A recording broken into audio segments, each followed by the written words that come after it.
Hello and welcome to Live on KEXP. My name is DJ Alex. I'm here at listener-powered independent KEXP.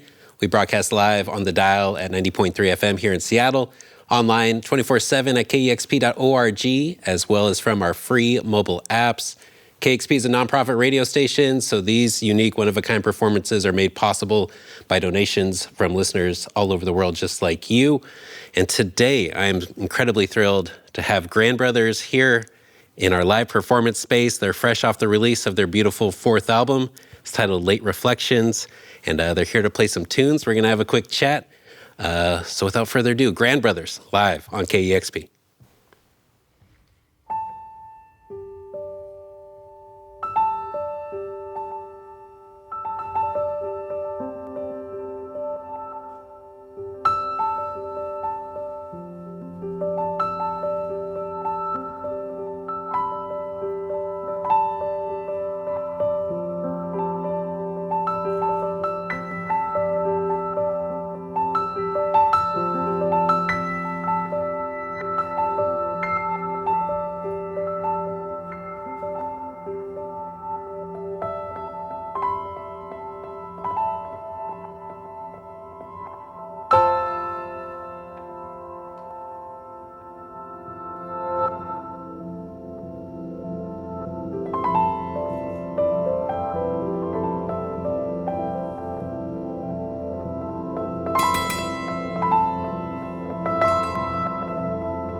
Some magical music, courtesy of Grandbrothers, right here live on KEXP. You guys have been making music for a decade now, and this is your first time here in the States, so thank you so much for making this stop here at KEXP, part of your first time touring the United States. I'm hoping the two of you can just introduce yourselves really quick and talk a little bit about how you two got connected and started making music in the first place. Yeah, I'm Erol. I'm Lukas. Lukas.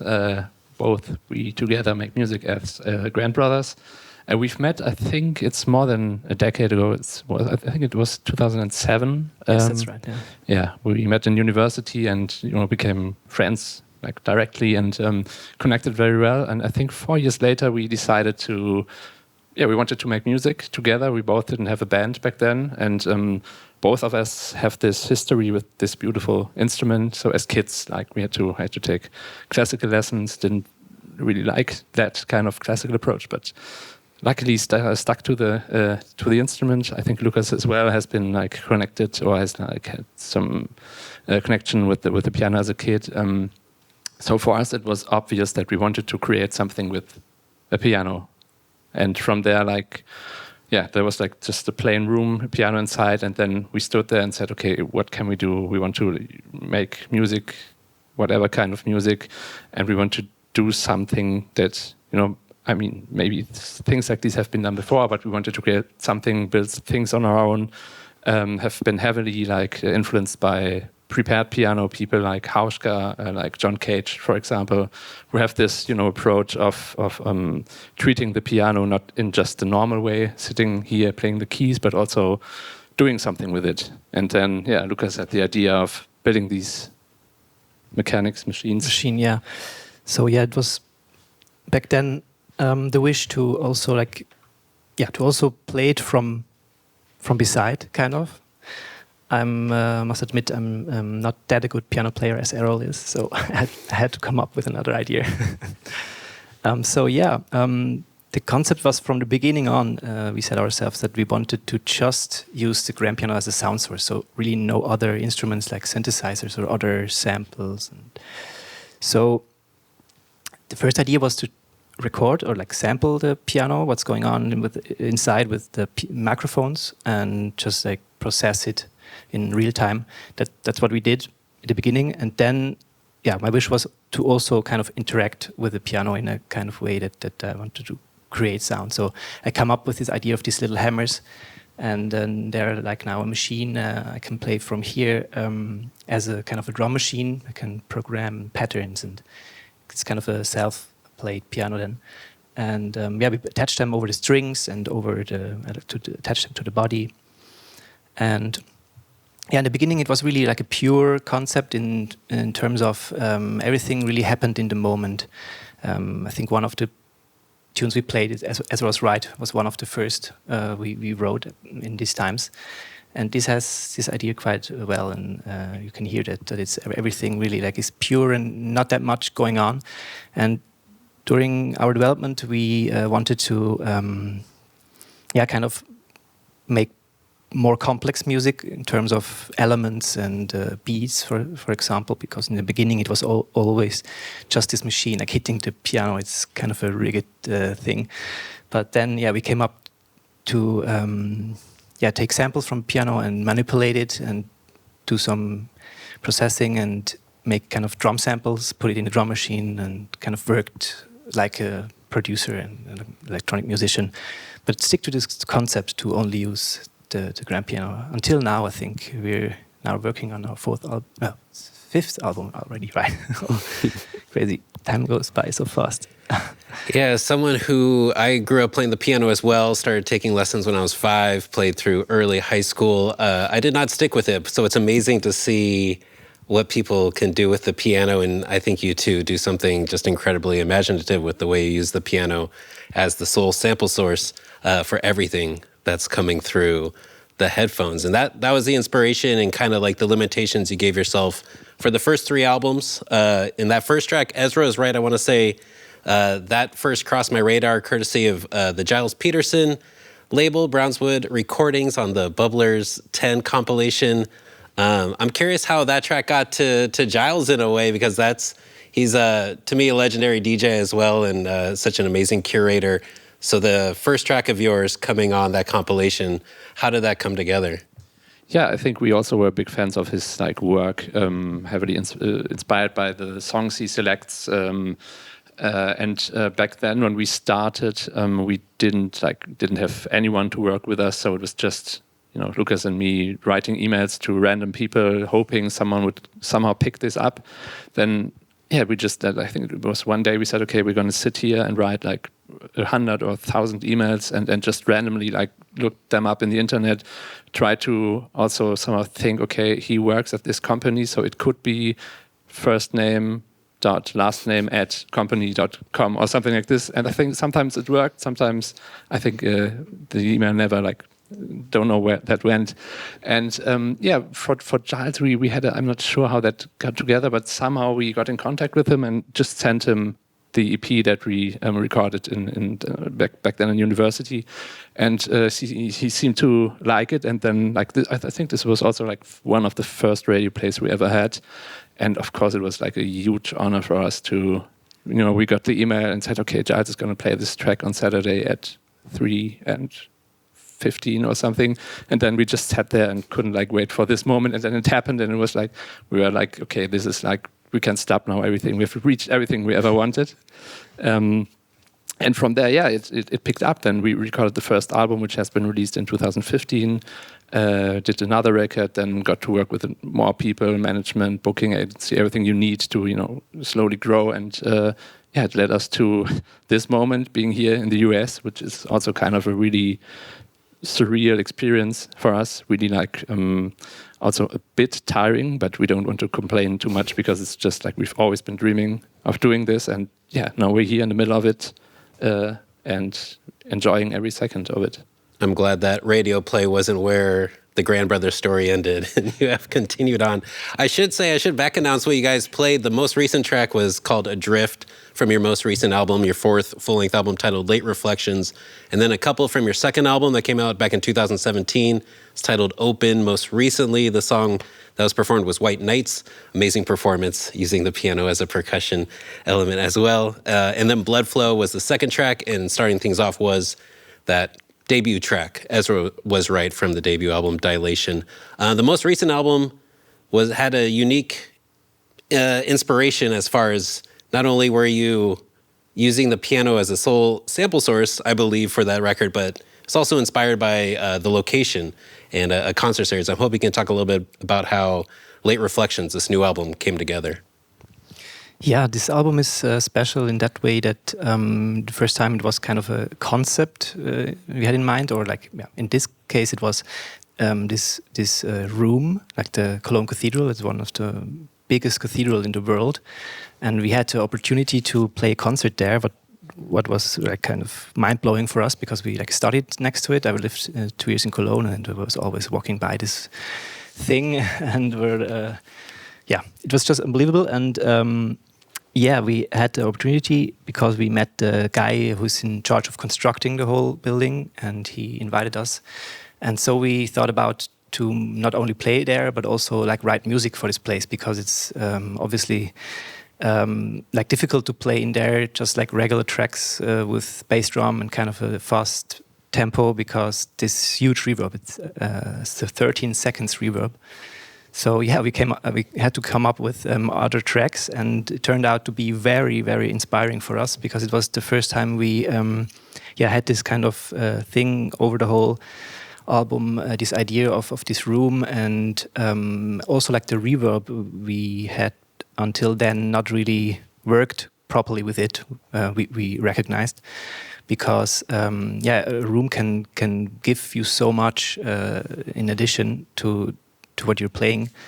And we just kind of learned that in that room in a really fascinating way, because first thing we could do there is test the piano, just to get a test and see how it sounds. And they let us in one night.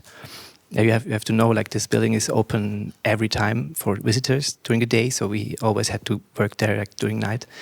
And so we got to get there at night and had a piano in there, and Erol was kind of sitting there and playing the first notes, and it was really mind blowing how the whole room started to sound. And and from then we realized we have to stick to this room. We even like captured it like technically. We did an impulse response, it's called, so we could bring it back to our studio and kind of worked with this for writing. And in the end, we even could like go there and like 5 days or like 5 nights we could record there. And imagine to bring all our stuff in at 8 o'clock in the evening and just work the whole night through. And like we were sometimes alone at this building during nighttime, and it was a kind of a lifetime experience. Yeah, it was. I mean, it's hard to describe it. Like it was like as Lukas said, like the two of us in the middle of like this huge, like I think the biggest Gothic church in the world.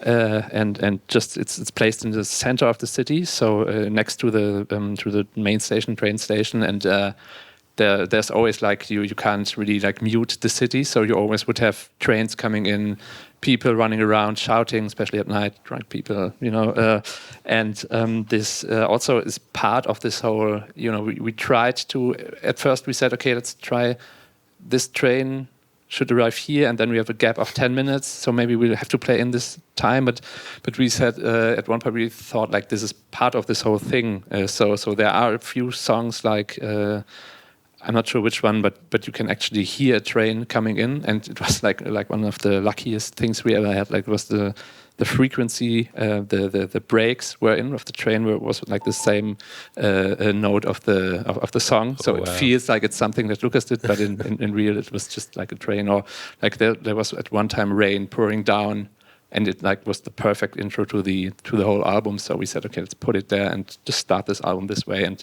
it was like, I mean, it was 5 nights of complete like craziness. Like we were shifting to night shifts, couldn't really sleep during the day, and just every time we walked in, we're just fascinated and amazed by this building. Yeah, I got to travel around Europe back in 2003, so I was 20 years old. I remember arriving in Cologne and just like how intimidating and beautiful that cathedral is. So I can't even imagine being there late at night, making music to perform for such a cool concert at that setting. I remember having to like slowly walk back further and further away from the cathedral to try to take an old school photo of it because it's massive. Yeah, so a truly special place to get to perform and record the new record. There's been some remixes that have come out for previous records because there is such a fascinating rhythmic element to your music. I'm curious if there's any remixes that are planned for the tracks from Late Reflections in a similar way that there were for the previous records. Actually, no, there are not. We would have loved to, there's always like there are a lot of artists that we are inspired by and would have loved to do a remix. I think for this one, maybe it was like, I think it would have been interesting sound-wise because we had like the impulse response. We had these records in this big room, but no one wanted to do it. We tried one or two, but it didn't work out. So maybe it will. Like sometimes something like this also like happens. A few years later, we will see. Yeah, and it sounds like you guys are already working on album number 5. Curious if you are doing anything new thematically, limitations-wise, with this new record. Are you expanding how you guys make your music? Yeah, that's the thing. Like we just at this point, like after 10 years, and always trying to reinvent yourself. There's a point where you kind of feel like, okay, is there still something that we haven't used or that we haven't told, like kind of in this whole story? I think we're at least like in our minds, we're kind of opening up. So especially. We feel like the next record, because the last one was like very ambient, like I think at this point at least, like the ideas that are coming together, if they feel like they go into a more, again, like the album before, like All the Unknown, a bit more electronic, a bit more, where people could move if they wanted to at the concert. So it could be like a more electronically based or inspired album, and we feel at least like in the bass section, because the piano, I mean, it has bass, but you can, it could be cool to emphasize that. Also on the beats, it could be cool to make them a bit more dense, a bit more like fat, so that you really have to also feel the bass in your stomach. So we might be opening up to adding a few, bass synthesizers. I don't know if yeah, we started. We actually started already, like to write with, because during the years we both like collected some synths or like instruments other than the piano, and we like always kind of sad that we couldn't use it in a way. Not sad, but it was like now during like the writing of few songs, we had a session, and we started to bring our synths as well, just like to have fun with them, and it started out that it could be that we will use them. Yeah, it became this kind of rule for ourselves that like never use anything else than the piano, and it's become like I think it's just the two of us like really caring about that, and we always like tried to not do that, and at this point we think why not just do it. I mean, and in fact it's helpful until it's helpful while it's inspiring, because it was really inspiring all the time to have this limitation and to kind of be forced to come up with ideas. But at the time when it's more than a burden, it doesn't make any sense anymore. So we're kind of maybe at that point now. We'll see. Well, I'm excited to hear what comes of the writing behind album number 5, and whenever it does come out. It's been wonderful to follow along with your guys' journey since Ezra Was Right came out. I've always appreciated how your music isn't really classical, it's not really electronic, it always has existed in such a unique territory that's just been fascinating to listen to and to support here on KEXP. So thank you so much for coming to KEXP to perform live here at our performance space. Yeah, thank you very much for inviting us. Yeah, I appreciate you guys making the stop here at KEXP. So thank you so much, And I want to thank you for listening and watching this session. To find more sessions, please subscribe to the KEXP YouTube channel. And these sessions are made possible by listener donation. So if you want to donate, you can go to kexp.org/live and to make a gift, which go directly to making these sessions possible. So Grandbrothers, thank you. It's been Grandbrothers Live here on KEXP. Thank you so much. Thanks. Discover new music at listener-powered KEXP.org.